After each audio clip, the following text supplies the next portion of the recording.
Joel, welcome to this little event that we hold once a month at the International Psychoanalytic University, which is called the Library Talk. We used to hold it in our library at the university, but we got to the conclusion it would be easier to get a lot of interesting scholars from all over the world if we would start working online. And we've been doing it for some years now and speaking to very interesting scholars. And we get to you.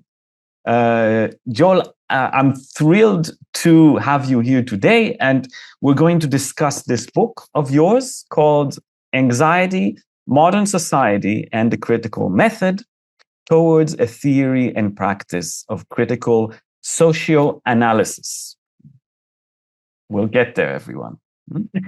So, Joel, you might remember we met earlier this year at another event of the IPU Library Talk, and we discussed a shared project of ours on negativity. And after the session, I mentioned then, and I'll say it again, how impressed I was by the clarity of your presentation and your ability to convey your insights so effectively. And I immediately thought we need to invite you back to explore your broader research. Right?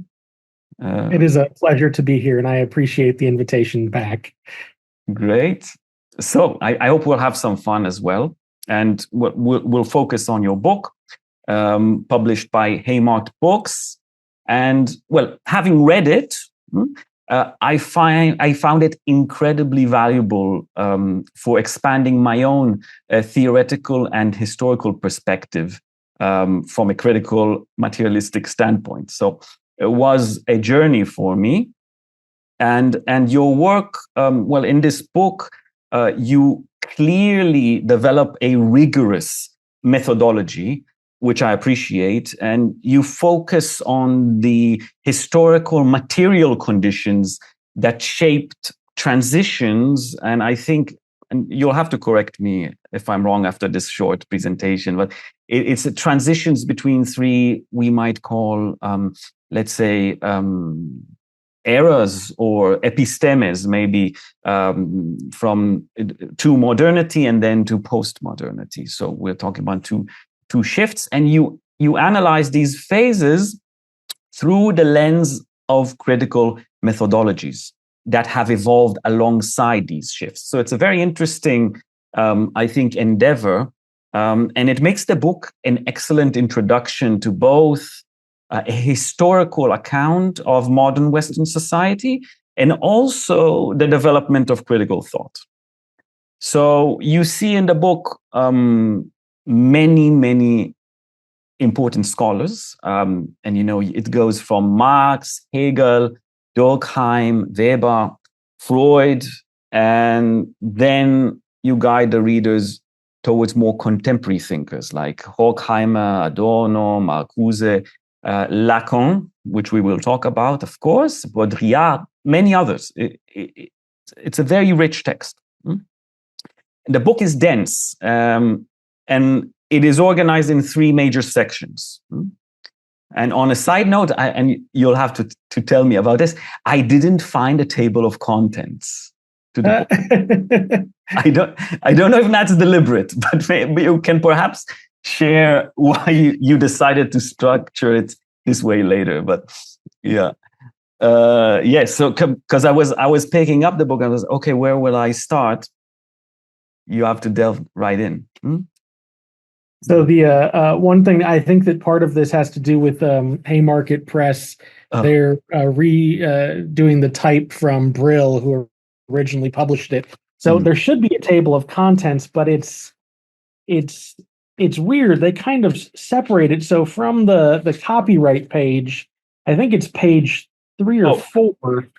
There is a one-page table of contents, and then it goes to the preface, and then it has more table of contents with the list of illustrations. It's very strange how they split it up at that part. I wasn't able to see it when it came out in paperback before it got published in the paperback version. So it must be symptomatic then, because in the French books, you find them in the end. And it must have been something. I'll probably see it now. Yeah. Anyways, the theme, the major theme of the book, the central theme of the book, is anxiety. And you offer this intricate analysis of the history and the material circumstances that, bring it out, render it in its manifold manifestations. And I'll quote you here. You say that your task is to trace out the spirit of anxiety that grows in modern societies. And as I read the book, and I couldn't help but think, and again, please correct me if I'm wrong, that your project bears some resemblance to Foucault's History of Madness, but with a critical twist. So, Foucault traces the historical conditions underlying, let's say, the manifold manifestations of madness, and you trace the in a similar way the historical conditions that underlie society's discontent, what Freud called Unbehagen, and you explore how collective forms of anxiety have evolved over time as a response. So, after this long spiel, I'll just say that, or ask that before we delve into the intricacies of the book, if you could share with the audience a bit about the structure of the book, or maybe you can tell the readers what to expect or which type of readers would benefit most from your work. So a very general thing to start with. Sure. It was, I've always been primarily working as a critical theorist, and within that tradition, there's always this distinction and sometimes these debates between methodology and theory. For me, they are far more entwined and can't really be separated. A methodological approach that does not ground itself theoretically and is unable to answer those pressing philosophical questions of what it's actually capturing utterly fails in my mind. It produces a standpoint that many people have today, in which they believe that data speaks for itself.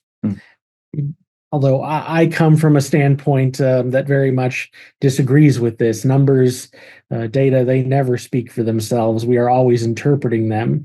Oftentimes when people assume that they speak for themselves, what really they are projecting is that they believe that their interpretation, which they take as common sense, is the correct interpretation, rather than one that is being influenced by the world in which they have come to think the way that they think.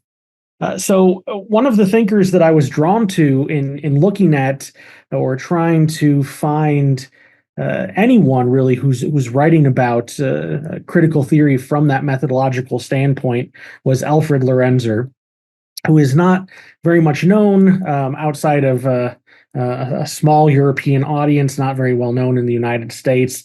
Not much has been translated. But what Lorenzer did was this approach that he considered depth hermeneutics, which was for him a combination of sociological and psychoanalytic insights. For him, in order to read a text, you almost did a psychoanalysis of the author, but not focusing so much on the author's psyche so much, but what specifically was going on in their world that would have influenced them to write their text in this particular way.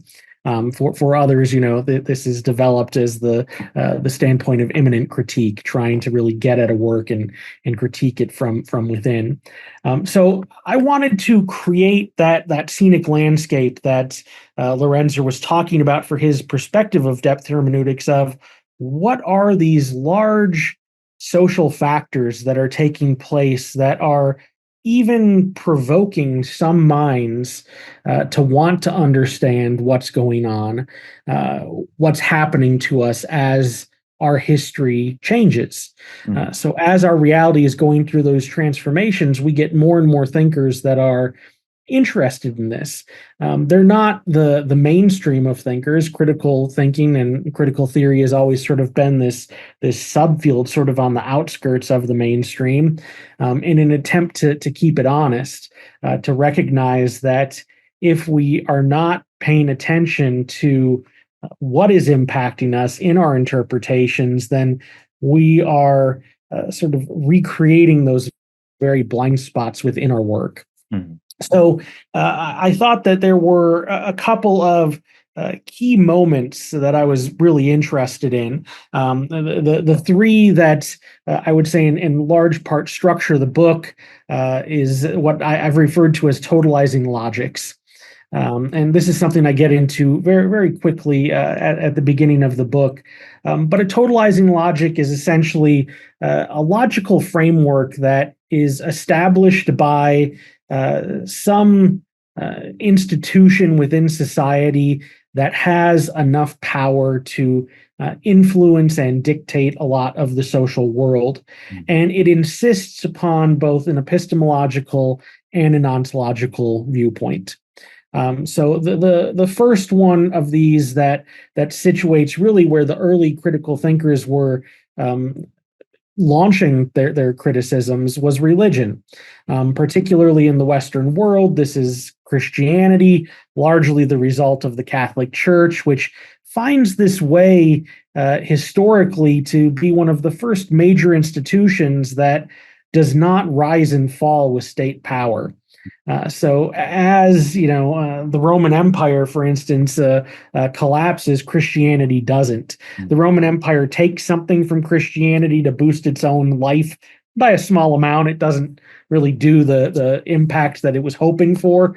But Christianity itself does not really suffer with the fall of Rome.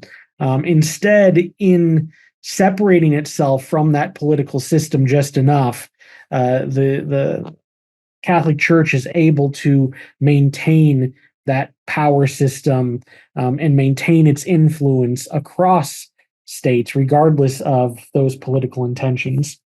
And what it does so convincingly is that it convinces subjects that this is who you are, this is your place in the world. It gives them that narrative. It tells them this is how you got here, and this is what you should know about the world and how you should know it. And it doesn't obviously cover everything, but religion has an advantage that many other systems do not, in that religion relies on that narrative structure of knowledge, which is self-referential. It does not need external validation. It validates itself internally. And in so doing, with this sort of framework, it says that anything that falls outside of that system, that is internally validated, that those are questions that are in fact blasphemous. Those are things that you don't need to know. Those are beyond human understanding, beyond what humans need to do. This obviously impacts the mind for a long time. This changes, and this is what really sparks that first push towards critical thinking, is that we start to see capitalism play a role. We see the breaking of Catholic dominance with the Protestant Reformation, and you start to see some differentiation emerge. Individuality starts to develop to a far larger degree than it ever had before. And as people's worldviews in their day-to-day life start to take on different flavors, and these are even very minor modifications. If we think about the division of labor, it can be as simple as something from someone who used to do everything in a process, constructing some small-scale craft, to only doing part of that small-scale craft. The famous example in Adam Smith is the pin maker, right? The person who makes the shaft of the pin, the head of the pin, puts them together. And again, it's such a minor difference. They're still pin makers, but the person who's just dealing with making pin heads versus the person who's just dealing with making pin shafts, they suddenly start to care about different things. The person making pinheads wants their job to be easier. They don't really care about the people making pin shafts, not to the same extent. The point is that their work needs to change. So even just those few feet difference on it, it starts to create that differentiation. So what comes to change the mind most significantly is that next totalizing logic, that of capital. And that's where we really do see these early critical thinkers recognizing that something's happening to the human mind. It's going through a transformation where it was largely static under that totalizing logic of religion, and something's agitating it under the totalizing logic of capital. But as Marx quickly discovers, it's not a genuine sense of freedom. It's not that suddenly now you can actually develop authentic individuality. Instead, capital replaces what religion has done with its own ontological and epistemological framework.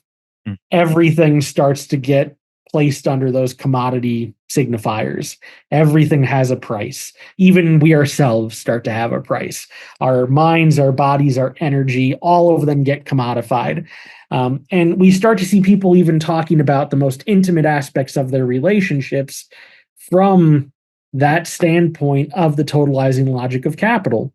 I often ask my students in an intro course, I ask them, if there are certain deal breakers that they have with people they might date. And a lot of them talk about debt or student loans. And then I ask them how many of them are in debt and have student loans. And a lot of the ones who don't want to date anyone in debt who have student loans themselves. Very American thing. And so even something intimate like romantic partners starts to be subjected to that logic. It starts to be reduced to that exchange form, seeing people as less than because their value has been dictated and determined by that system of capital. We're still living under the most serious effects of this. The Frankfurt School critical theorists, they really dug into this and saw how that logic of capital spread beyond the economy into the whole culture industry. Now we can't, escape it anywhere. There's, I speak of another example that I think is really good here in America, and I am not sure in Europe quite how well this works there. But hiking is something that people like to do as a hobby here. It's something a lot of college students engage in, but all of our trails are themselves commodified. We can only go certain places. If we go to hike, we have to pay to park at the trail where it is to hike, even if it's owned by the state. There's a fee to park there. You're not allowed to leave the very specific trail. You can't actually get out and go into nature. You have to stay on that artificial part within nature because we truly are separate from it. We've been split apart. And so I think that starts to really resonate with them about, what capital has done and in placing them within this framework that oftentimes is completely unconscious. Our subjects today, we have never known a world without that system of capital. We were born into it. All of these things were decided well before we were born by people who were dead well before we were born. So we're really inscribed in that system. And one that both challenges and reinforces it is what I get into in the last section, is the totalizing logic of information, which is one that has been able to extend the life of the logic of capital. It's allowed us to become even more totalized under it. But here, for instance, in higher education, we're seeing this particularly so in the United States, where on the one hand, higher education is very much under pressure from capital in seeing students as customers, faculty as merely employees in the system. If we cannot justify ourselves in terms of the money that is being made for the system itself, if we can't justify our research in terms of economics, if we cannot get more students to pass our classes, whether they are doing the work or not, if we cannot get more enrollment numbers, if we cannot grow continuously, the irony, of course, being that we're in a finite system. Birth rates are going down, in some parts of the world, particularly where this enrollment issue is happening. It's just not possible for everyone to always go up. You can have that record-breaking year, and it means nothing because the next year, if you don't then break that record-breaking year, you're a failure. So that logic is already really set in, but we're starting to see the informational totalizing logic set in, and that's where we literally are replaced by data.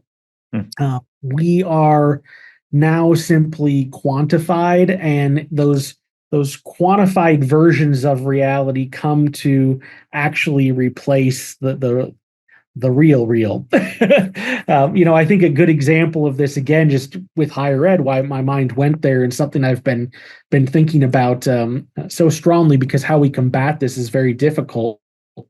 But most administrations in higher ed now, they're so obsessed with, for instance, the numbers, how many students have passed the course, and that's how they measure the success of things. It's those quantitative metrics.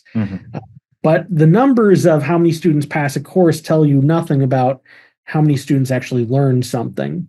Are their critical thinking skills improved? Is their knowledge base gone up? Are they more sufficient self-learners? Is their curiosity piqued? Are they going to go and explore something else?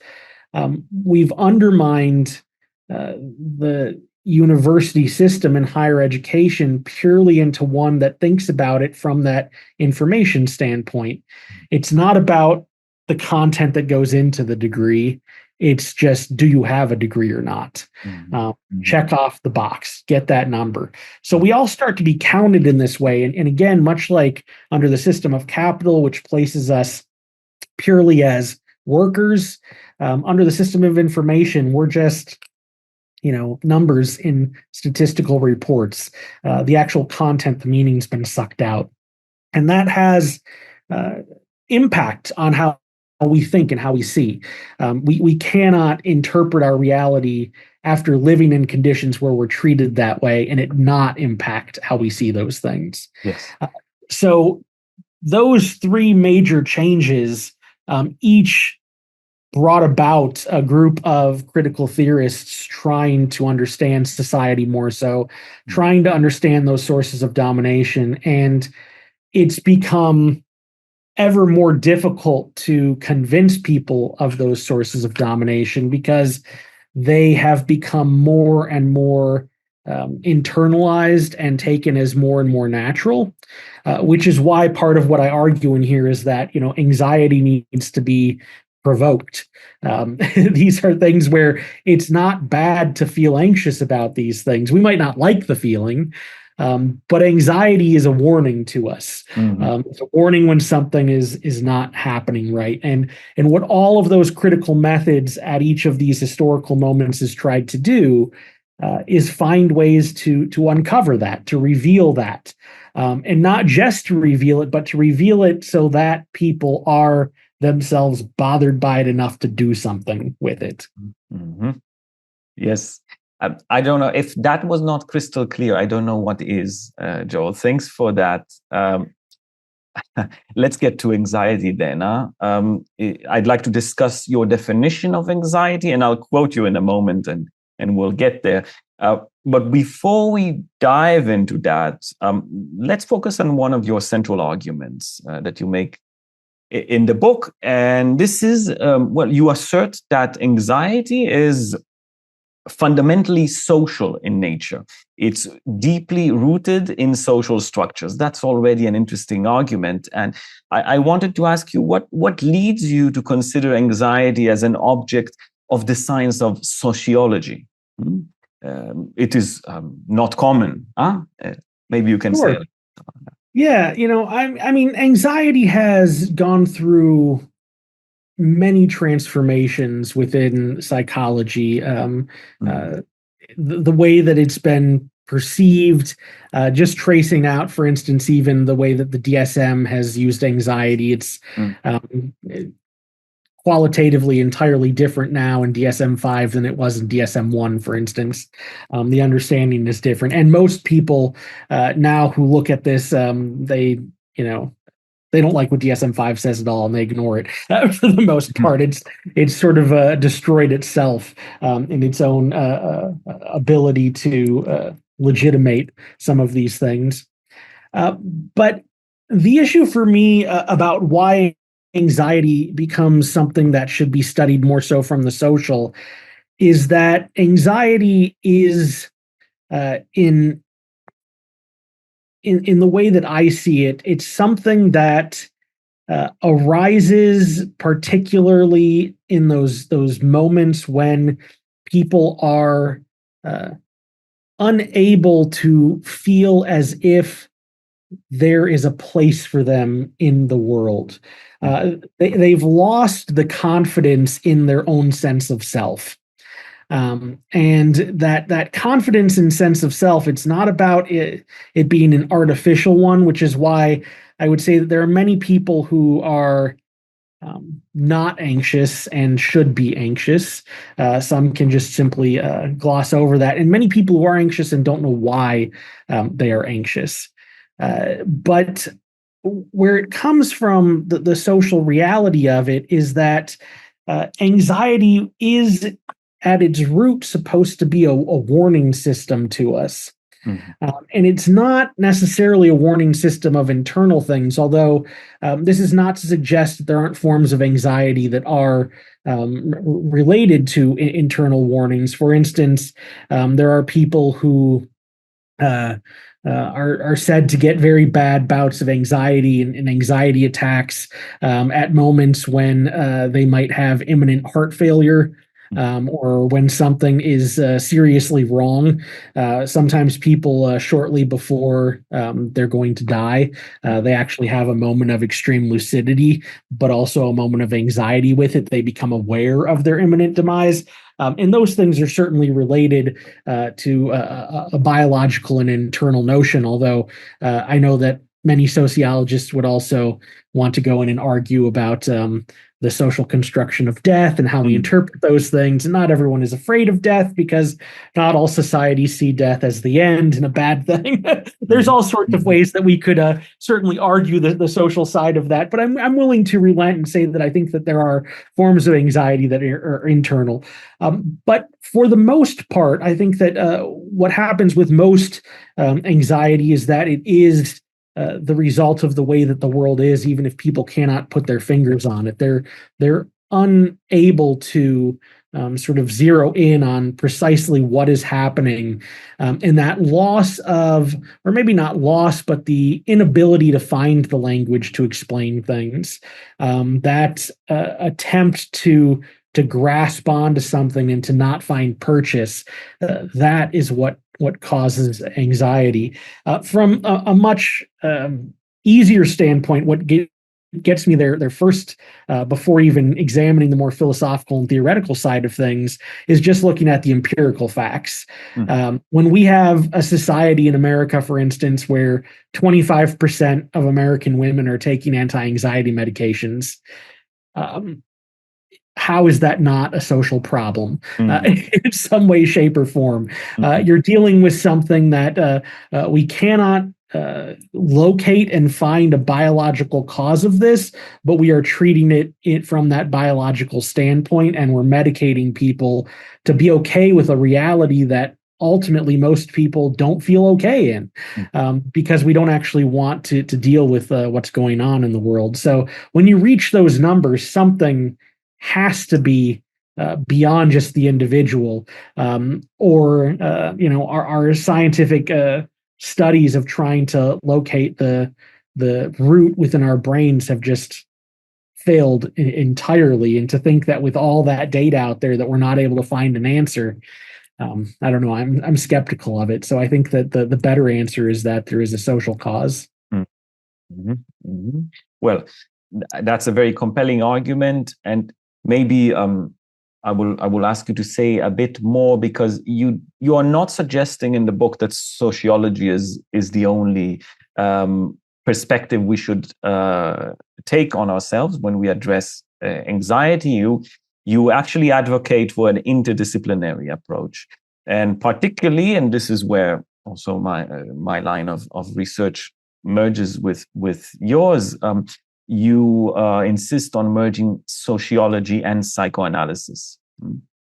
So I'd like to ask you then if you could say a little bit more in terms of, well, why is sociology alone not fully sufficient to address the question of anxiety? And on the other hand, why, and maybe you've answered this already a little bit, but why would the psychological approach to treat anxiety is not adequate by itself today? So the question is not about only their descriptive power, because yes, we can make that argument quite easily, but also about their practical implications.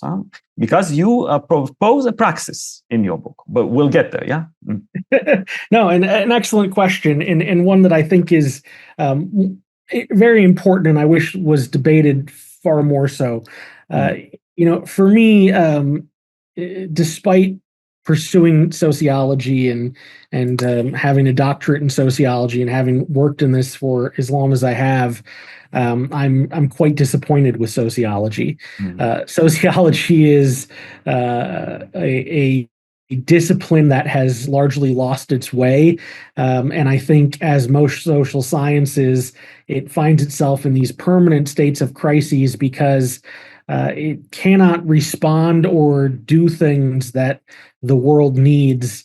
At best, what it starts to do is simply support the status quo by collecting data and giving reports to those in power to support whatever they want to do. Sociology is wholly unprepared to deal with a lot of these issues because I think that sociologists have been afraid to make any suggestions. There's not a whole lot of attempts that sociologists make these days to really understand problems that are with society itself. They often look at problems within society and offer solutions, but that often ignores the very cause of why that was a problem in the first place. It does a lot of kicking the can down the road. So I would say that a sociology, as is practiced today by and large in its mainstream variants, is not going to solve any of these problems because it's wholly unaware of the conditions in which it's producing sociology itself. Likewise, why I don't think that psychoanalysis can solve this issue on its own either is a problem that I think has emerged with a lot of psychoanalysis in many places in the world, particularly in America. The American framework has not been kind to psychoanalysis. It certainly did not care much for Freud, at least for the more radical ideas that Freud proposed. Lacan is still persona non grata in America. There are a few English departments where you can say Lacan's name and not get met with derision, but in social science circles, and certainly in any psychology department I've ever mentioned the name Lacan, I've almost been laughed out. He's just simply not one that they engage with. And, what often is the case is not that they can explain why. They say they've never read them, or they tried and they gave up very quickly. And it's like, well, how do you know something isn't good if you don't actually work through it and try to get that? In sociology is the same sort of way. We live in a society which rewards things that are quick, that are easy, and psychoanalysis takes time. It's not something that is very conducive to a lot of people in modern society, certainly not Americans. But the issue has become, in America, for instance, is that the problem is twofold. Either what happens with most people in analysis is the problem that Lacan identified with the analyst simply creating themselves as the new master signifier for the patient. So rather than actually liberating themselves enough to know how to think for themselves through their own issues, They want the analyst to give them the answers. And many analysts are all too happy to simply serve in that function. It's intoxicating. It's a level of power, and psychiatry has enjoyed and abused a lot of that level of power in the United States for a long time. Psychiatry only takes off really after World War II here, and in large part because the military sees some use for it, and so the government starts putting big money behind it, and that is enticing for psychiatry. We get the backlash with the anti-psychiatry movement, where you see a lot of people suddenly coming out within the discipline itself and saying, there's a lot of ripe, places for abuse here in this system. It can be very authoritarian. So we see that on the one hand. On the other hand, what starts to happen is that for most psychiatrists and even for most psychoanalysts, unfortunately, in the American context, the goal, again, is not about helping the analysand reach a point where they have liberated their minds and are able to think through their own neuroses and those blockages in their thought that are causing so many of their problems. It's simply about trying to get them well enough to re-engage in the system of capital, to go to work on time, to punch that clock, to pay the bills, to not complain too much, to, sort of be the good little citizen that doesn't rock the boat. And that's the goal of most of it. It's not about healing. It's not about curing. It's not about, any of those humanistic desires related to it. It's an instrumental solution. That's how we're structured here.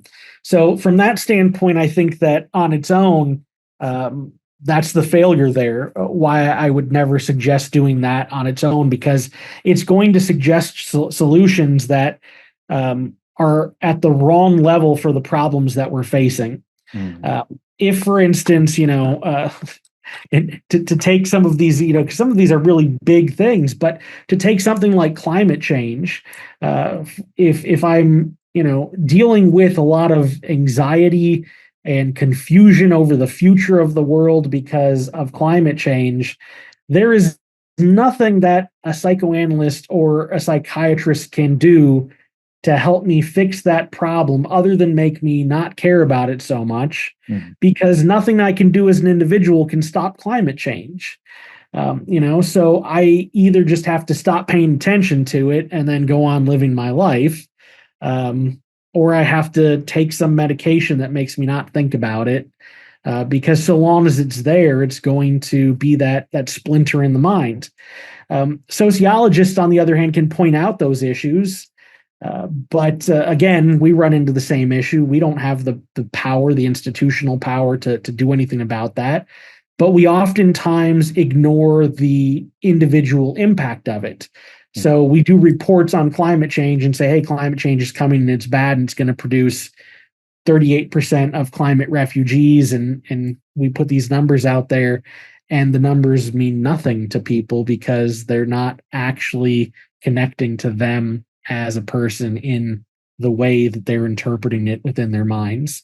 So when we're speaking about something in reality that is as complex as us as individuals and major things happening on our planet, but we're only looking at them in isolation, then there's no way we can actually deal with the real problem, which is where those things meet. And here then comes socioanalysis. Then comes socioanalysis.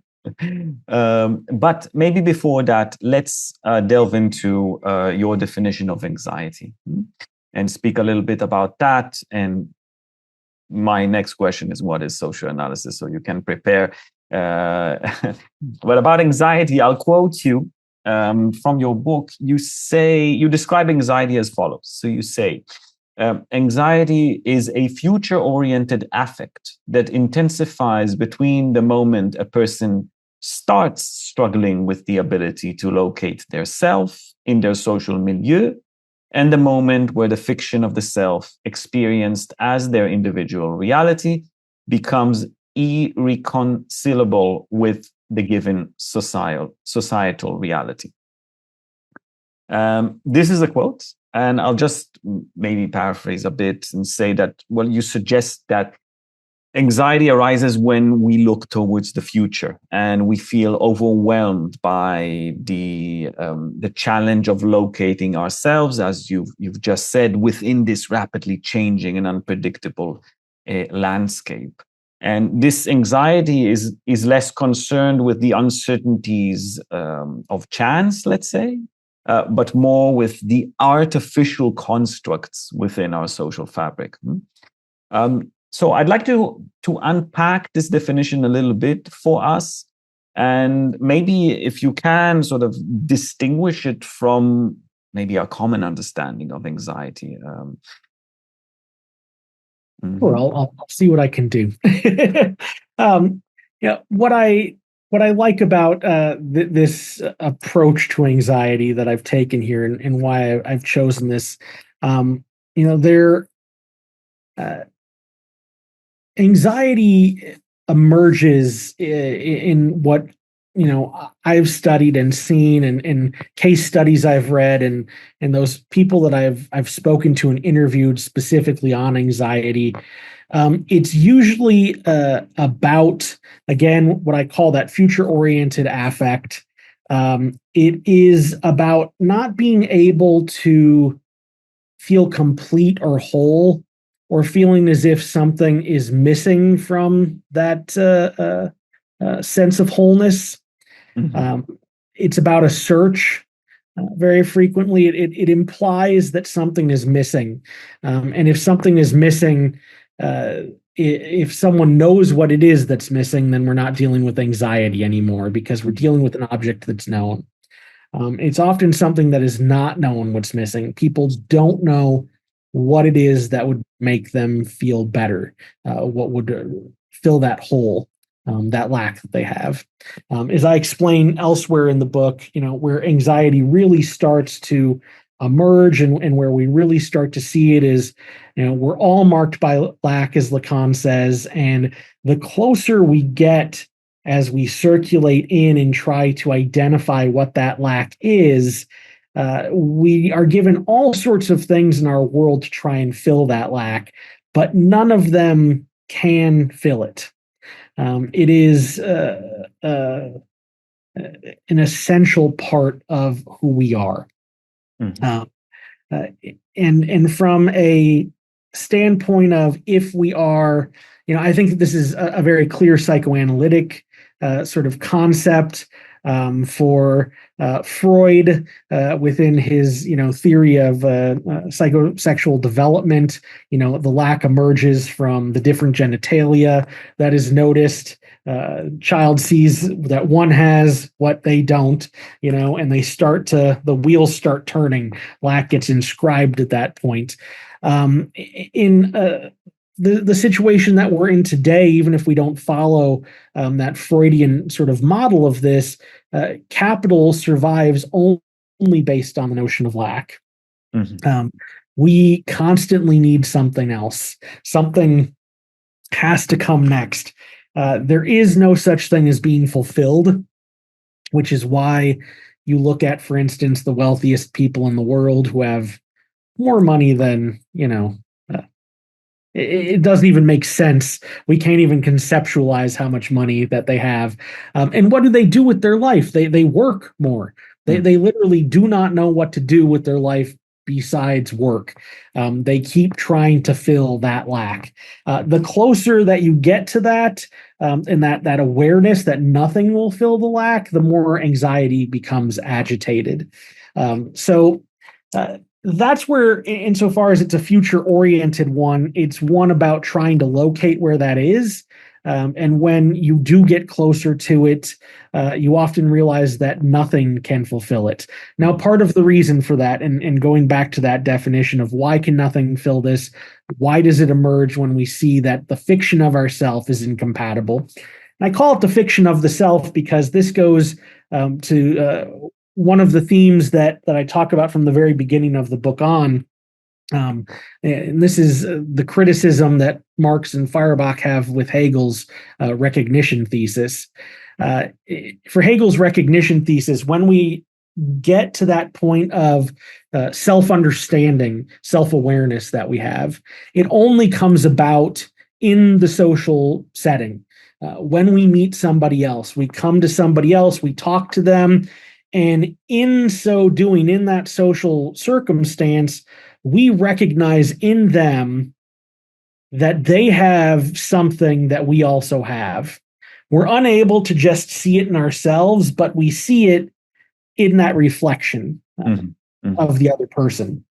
And where Feuerbach and Marx criticized this is they were like, yes, but in a world that we are alienated, be it from religious alienation that Feuerbach is focusing on, or the alienation under the system of capital that Marx is focusing on, when we recognize ourselves in somebody else today, we're also recognizing a lacking subject.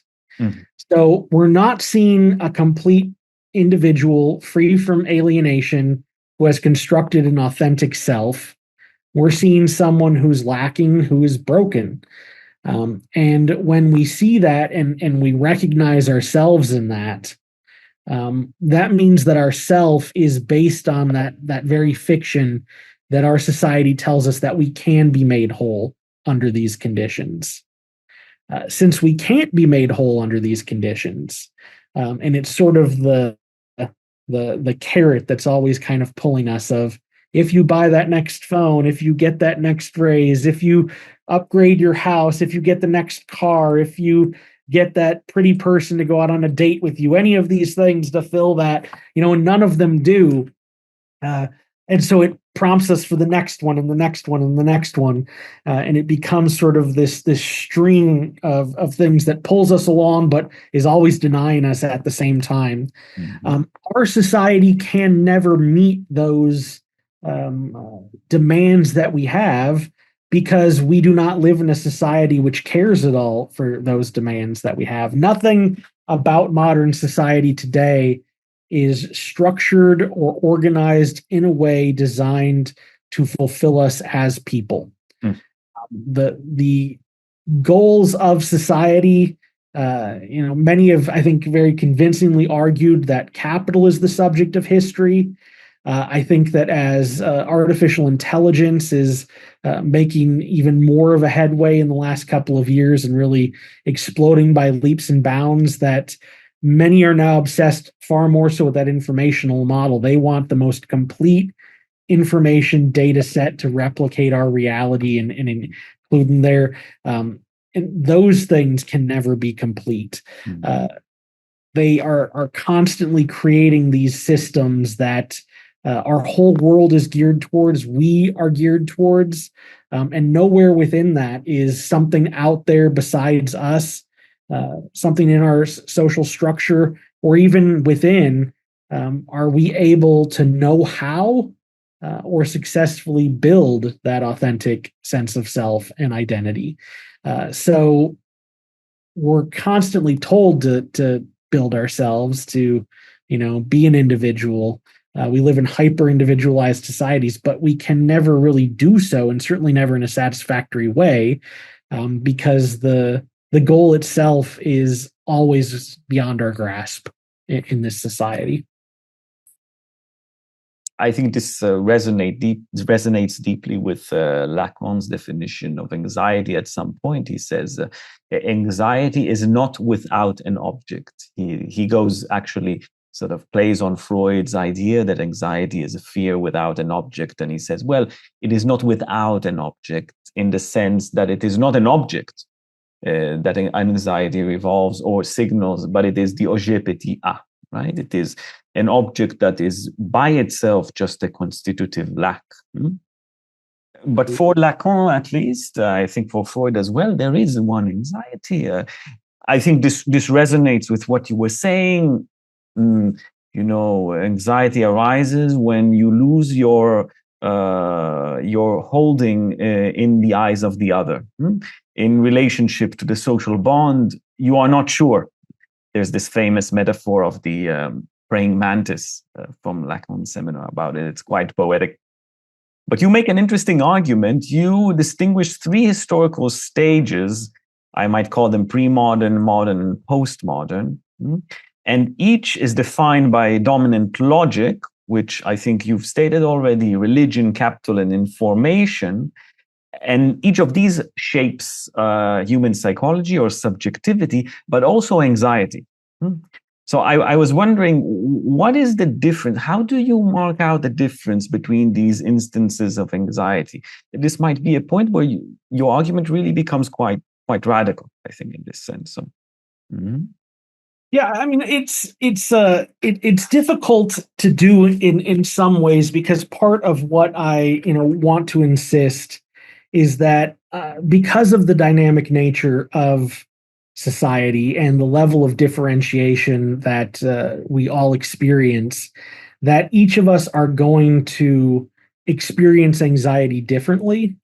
And so to get a clear picture of exactly what it looks like at each moment historically, we have to turn to the clinic. We actually have to have people go through their analysis and find it themselves. We have to watch this. I would hesitate to give those static definitions of this is what anxiety specifically is at each of these moments. But there are certain things that I think are very broad trends that we start to see, to pick up on. As I mentioned, in the end of the book, I think there are certain discourses that start to penetrate us. We fall into their patterns. And so we're able to look at some of these structural patterns and identify some of these things. When we look back at like the totalizing logic of religion, one of the ways that it was able to control people and get them to act in an appropriate manner that did not challenge its power was these threats and rewards. So a big one of the biggest, I would say, transformations in society is what Weber attributes to the Protestant ethic. And the Protestant ethic is this thing that develops over hundreds of years, the result of Protestants feeling anxiety over whether they were going to go to heaven or not. Would they be saved? And the question itself has to remain unresolved in large part. At least for Luther, it has to remain unresolved. Calvin tries to resolve it with predestination, but it doesn't resolve it in the mind of his followers, right? For those who are told once saved, always saved, or once damned, always damned, they're still stressing. They can still point to the fact, well, God has not come down and told me specifically that I'm saved. So asking me to take this on faith alone is kind of stressful. And so then you have Kierkegaard, who adds the real hiccup, I think, for the Protestants when Kierkegaard says that to even be anxious about your anxiety as to whether you're saved or not is itself a sin. So, they're on the one hand anxious if they're saved or not, and Kierkegaard's telling them, well, hey, if you're even anxious about that, that means you don't trust God enough. You're definitely going to hell. It's it's not a very easy picture to be a Christian at this time and feel as if you're saved and you can have faith in that. So what happens? Well, repression happens then, and this is part of Weber's argument. By the time it reaches us, it doesn't matter if you're a Protestant or religious or not. You feel this is, sort of pull in your chest. Anytime you're not working and you're taking a break, you have this voice in the back of your mind telling you that you're being lazy and you should be doing that project and this project. And, we've repressed the religious element entirely, and all we've kept is the guilt and the anxiety that go along with it. So religion played a big role in this, but it wasn't always easy for its adherents to vocalize, because, as I mentioned, for some of them to even say what they were anxious about was itself a sin. Yes. So they had to come up with some way to justify it that was not actually naming the object of what was causing their anxiety. Under capitalism, we get the most clear example, a group like the Luddites. They see the machinery being built, and they recognize that there are changes coming that don't care about them. This is going to steamroll them. It doesn't matter if they make the goods better. It doesn't matter if, they have built up relationship with customers and they've developed their craft over generations and it's, perfectly done. If you can get a machine to make it for a price that is far cheaper, the dictates of capitalism and competition state that you're going to lose your business. You're going to be out of work. And what continues to happen in the capitalist system is that if we don't comply, then we're on our own. And being on your own means, if not physical death, social death. There are, again, things in America that have come up, and I don't know how prominent some of these techniques are. And I think part of it is that in some places in Europe, there are laws to prevent some of this. But, for instance, here during our last economic downturn, when there were tons of layoffs, several CEOs came out and said that they wouldn't even consider interviewing someone if their resume said that they hadn't been employed for the last 3 months. So people who got laid off through no fault of their own and weren't lucky enough to find another job quick enough couldn't even get an interview because you had, pardon my language here, but you had some dipshit like Elon Musk who, was saying, well, I want people who are luckier, so they didn't get laid off, as if luck has anything to do again with the skill of an employee. So people deep down know that there is that sense again of anxiety that arises from capital, in which we have a system that if we don't comply, we are in trouble. And again, I think that some of these things are incredibly advanced. I keep speaking about this in the American context because we certainly do things backwards in a lot of ways compared to other advanced industrialized countries, like the fact that health insurance is tied to jobs here. So if there's a capitalist downturn and someone needs a medication, their literal life can be on the line. It's not just about food. It could be insulin if they're diabetic, something that they need daily to survive. And we see people die from that here every year. The richest country in the world, and people can't get insulin because of it. Again, whether people are acknowledging that or not, that is the state of affairs that I think is in the back. It's always that sort of itch that I think people feel in their minds. That's the anxiety that's often unspoken. And they might not even have that specific thing. They might not be diabetic. They might not be on that medication. They might survive just fine getting laid off, but they're aware that if they do, that all of these things could happen. It's the possibility of the bad which exists. And then we get to the informationalization part, and I think that is something we're still dealing with the ramifications of. But with anxiety in this, it is individuals' attempts and the attempt to feel important in any way, shape, or form, feel proud of what it is that we do, what we accomplish. It's really disappeared.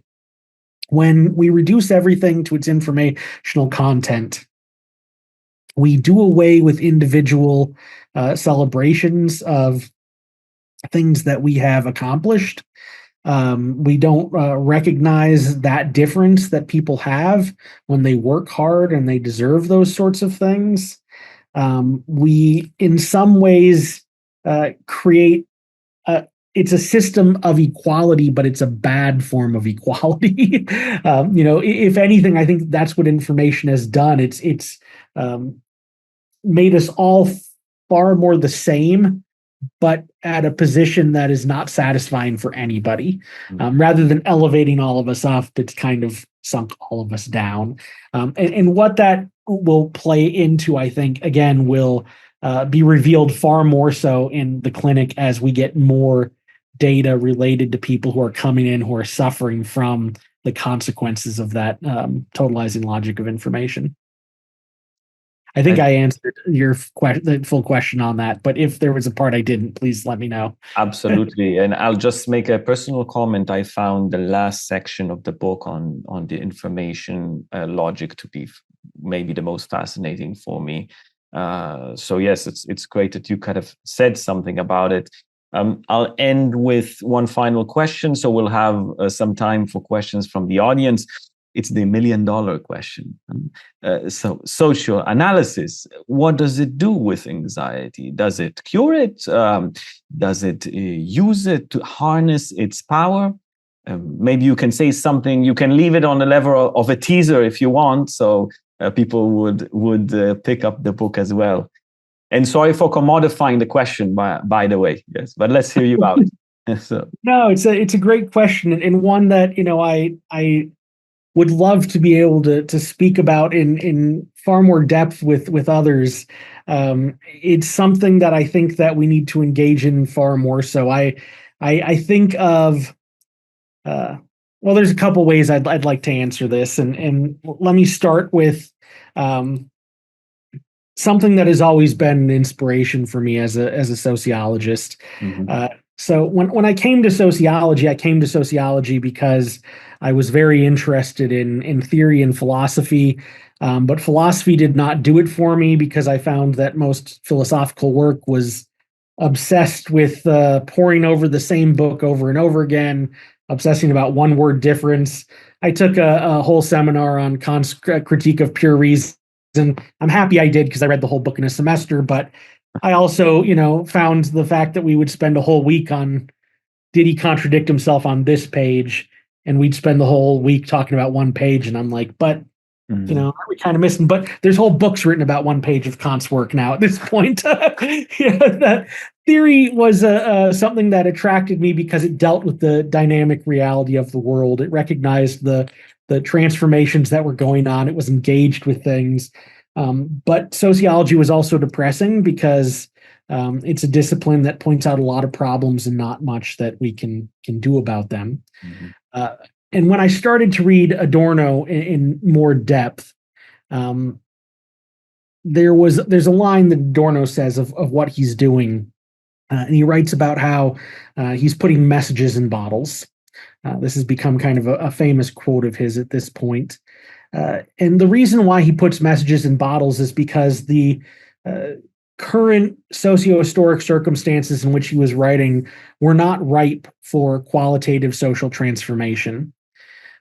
But what he and Horkheimer and Marcuse as well and other Frankfurt School scholars of that first generation were obsessed with is that they had witnessed a major transformation from traditional to modern society. They had seen in Germany, for instance, they had lived of that first generation that really even had human rights as Jews, and then saw those rights removed, and then saw them restored again.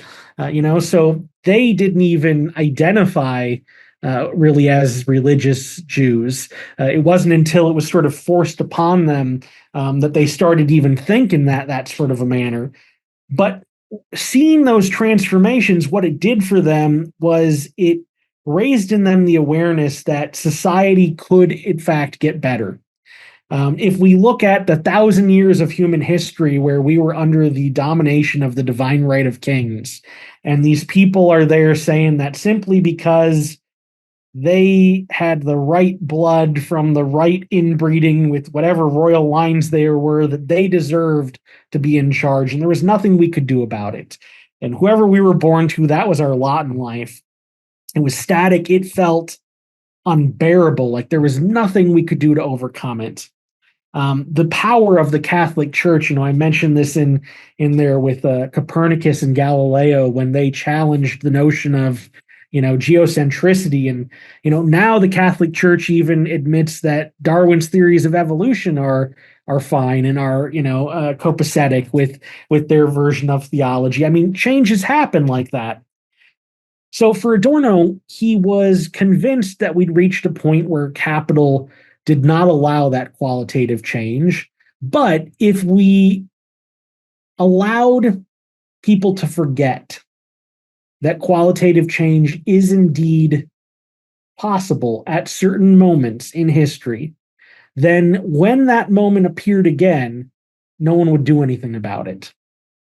So for him, his messages in bottles were sent out so that people would continue to read about this. They would continue to educate themselves. And if and when that moment did appear again in society, that things could change, that we would be ready to actually take the steps needed to make that change. I think of socioanalysis as very similar to this. It cannot cure anxiety because it would require us transforming all of society. But what it can do is make us aware of our anxiety and understand it. That understanding gives us power. It helps us know and recognize when and where we should act, and helps us know what in fact is wrong with society. When we look at something like this recent election that happened here in the United States, and the serious sort of reversal that we're seeing of democratic norms, if we don't maintain and keep those alive in people's minds, that democracy can do these things, that people's individual freedom is important, that you should not lose on that women's rights should not slide back, that the color of your skin should not be used to determine your value as a human being. If we don't continuously enforce those things and teach people of them and teach them to believe it themselves, then we'll just continue to see a backsliding of any progress that we've made. I think of socioanalysis, again, in another way, much like I worked in the tech industry before I got back in academia, and I worked in Latin America for many years, including in Argentina. And Buenos Aires is a city where a lot of people engage in psychoanalysis. It's still very popular there. And I remember doing business with someone, and he was like, "Oh, we'll go get lunch at 1:00." And he was like, "No, actually, we have to get lunch at 2:00. I have my analysis this day." And I'm like, "Oh, no problem." And he's like, "Every time I tell an American this, they get weirded out. How come you're not weirded out by this?" And I told him some of my interests, and he was like, "Yeah."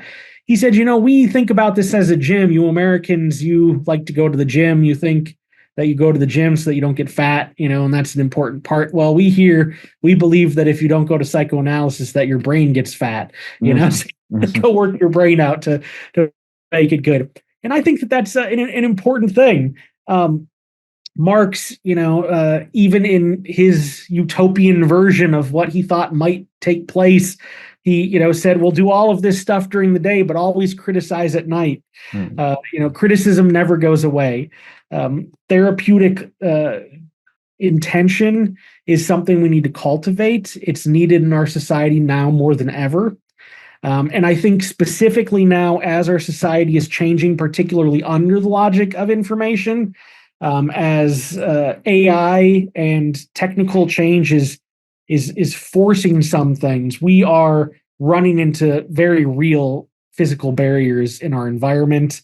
With climate change, we have the wealthiest individuals are in a space race amongst themselves, to say nothing about what happens to the rest of us. We hear talk of desertification happening where we grow our food, fresh water sources drying up, all of these sorts of things. We need to understand ourselves better in that framework, and we need to recognize that previous avenues to develop ourselves as humans are probably foreclosed.